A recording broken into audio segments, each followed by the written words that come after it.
se les va a presentar la teoría estructurista de la administración. Vemos el origen, que cuenta con la oposición surgida entre la teoría tradicional y las relaciones humanas, con la necesidad de visualizar la organización como unidad social. La influencia del estructuralismo en las ciencias sociales y la representación, y el nuevo concepto de la estructura. La teoría estructuralista de la administración. Esto nos habla, empezamos con la parte del origen, donde cuenta que la oposición surgida entre la teoría tradicional y la de recursos humanos se vinculó a la necesidad de visualizar la organización como una unidad social.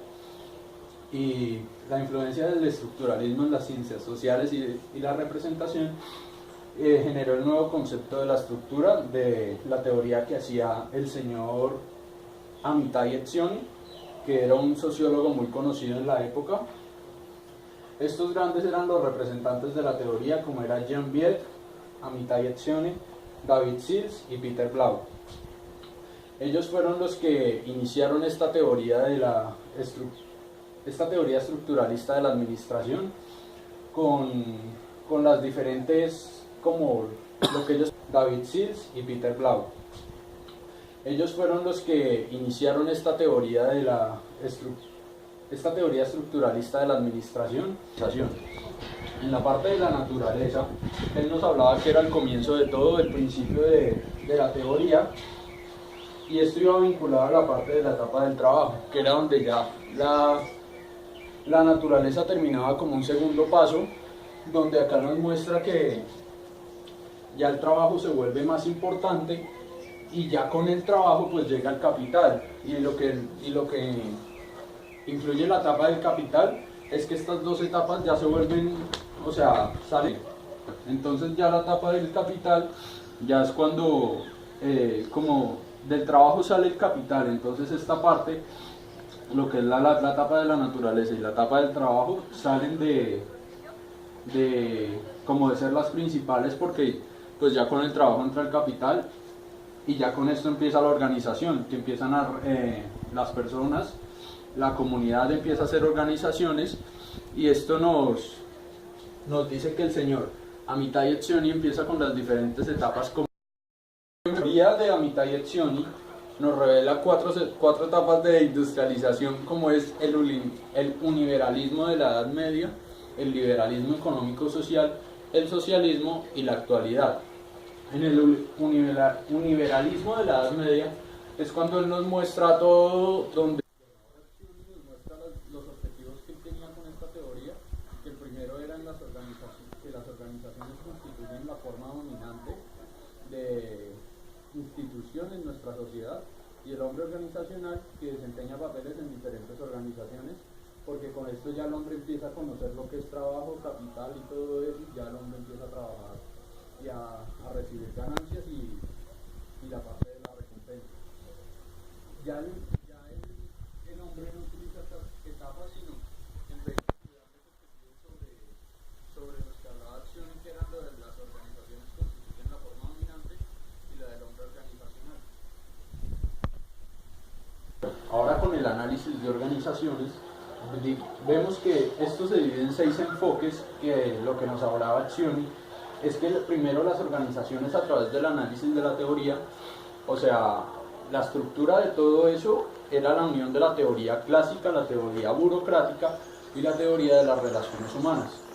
Ya con esto nos mostraba los diferentes enfoques que tenía este análisis que él hizo. Entonces, pues, primero el enfoque múltiple sobre la organización formal e informal, que era lo que él nos mostraba, que al haber este enfoque, después en el segundo enfoque múltiple de las recompensas materiales y sociales, era que él nos hablaba de que cuando una persona recibe algo, esa persona se va a motivar o va a tener un incentivo más grande para hacer dicho trabajo, o depende de la organización que esté. Y ya en el enfoque múltiple, en el tercero, nos hablaba de diferentes enfoques y niveles de organización que se concentraban en 2 puntos, que es el modelo racional y el modelo natural de organizaciones, que el modelo racional era el que nos hablaba sobre más la concepción y la percepción de la persona, y el modelo natural ya era como más la parte del ser y como la parte del conocimiento, o la parte por decirlo así, la parte, pues en sí la parte natural de la persona, lo que él, la forma como él se expresaba, lo que él pensaba, todos estos pensamientos, acción y los reflejaban estos 6 enfoques que él, en los diferentes enfoques múltiples que él hacía. Bueno, ahora seguimos con el cuarto, el quinto y el sexto enfoque múltiple, que era el que Etzioni nos decía el cuarto, que era el de los niveles de organización. Este es un poco más extenso, hasta el final, lo voy a terminar de explicar.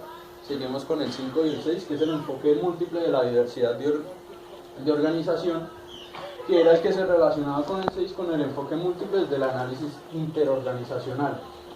Estos dos se vinculaban porque en este se veía ya que las personas ya tenían una sociedad o tenían diferentes organizaciones con las que ya podían formar una especie de comunidad, y en este ya se veía el análisis que se hacía a las diferentes organizaciones, y por eso se conoció como la parte interorganizacional. Y el enfoque que Etzioni hacía era como uno de los más importantes, sin retomar el cuarto, que era el enfoque múltiple de los niveles de organización, que se dividía en 3 niveles, que era el nivel institucional, el nivel gerencial y el nivel técnico.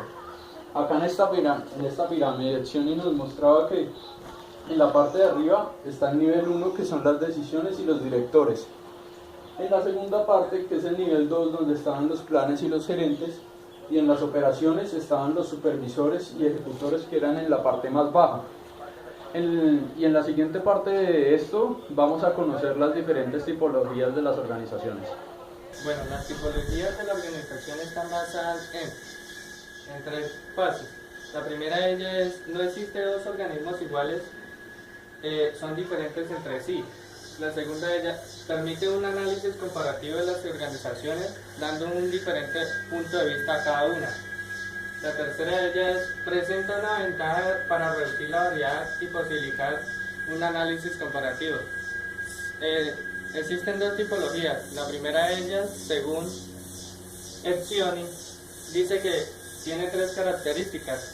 Se dividen en la división del trabajo y la atribución del poder y las responsabilidades, en donde cada uno de los trabajadores tiene una función específica que debe hacer y debe responder ante ella.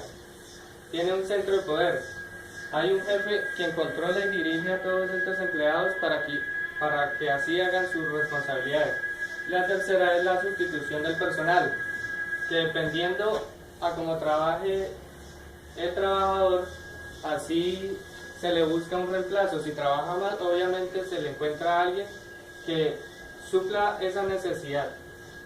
Debido a esto existen unos medios de control: el control físico, que son las amenazas o los actos físicos para que éste trabaje. Un control material, que debido al nivel económico se le presenten oportunidades o se le pague más para que éste rinda en su trabajo. El control normativo, ya se debe a una serie de normas para que el trabajador trabaje y así pueda desempeñar sus necesidades. Debido a esto, los tipos de intereses son el alineatorio, que no participa en el trabajo; el calculador, que depende de los ingresos que le administre la empresa; y el moral es el valor al trabajo, sentirse propio con él y no deshonrar la empresa. Estos 3 tipos de interés se clasifican en 3 organizaciones, que son las organizaciones coercitivas, donde el poder es impuesto por la fuerza física, y las organizaciones utilitarias son donde el poder se busca el control de los. Bueno, las tipologías de la organización están basadas en 3 fases. La primera de ellas es: no existe 2 organismos iguales, son diferentes entre sí. La segunda de ellas permite un análisis comparativo de las organizaciones, dando un diferente punto de vista a cada una. La tercera de ellas presenta una ventaja para reducir la variedad y posibilitar un análisis comparativo. Existen 2 tipologías. La primera de ellas, según Etzioni dice que tiene tres características. Se dividen en la división del trabajo y la atribución del poder y las responsabilidades, en donde cada uno de los trabajadores tiene una función específica que debe hacer y debe responder ante ella. Tiene un centro de poder. Hay un jefe quien controla y dirige a todos estos empleados para que así hagan sus responsabilidades. La tercera es la sustitución del personal, que dependiendo a cómo trabaje el trabajador, así se le busca un reemplazo. Si trabaja mal, obviamente se le encuentra a alguien que supla esa necesidad. Debido a esto existen unos medios de control. El control físico, que son las amenazas las amenazas o los actos físicos para que éste trabaje. Un control material, que debido al nivel económico se le presenten oportunidades o se le pague más para que éste rinda en su trabajo. El control normativo, este ya se debe a una serie de normas para que el trabajador trabaje y así pueda desempeñar sus necesidades. Debido a esto, los tipos de intereses son el alineatorio, que no participa en el trabajo; el calculador, que depende de los ingresos que le administre la empresa; y el moral es el valor al trabajo, sentirse propio con él y no deshonrar la empresa. Estos tres tipos de interés se clasifican en tres organizaciones, que son las organizaciones coercitivas, donde el poder es impuesto por la fuerza física, y las organizaciones utilitarias son donde el poder se busca el control de los incentivos económicos.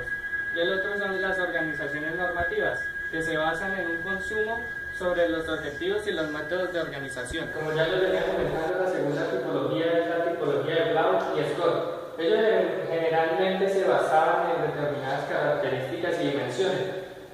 Para Blau y Scott existen 4 características, que son los propios medios de la organización, los propietarios de la organización, los clientes y principalmente el público en general.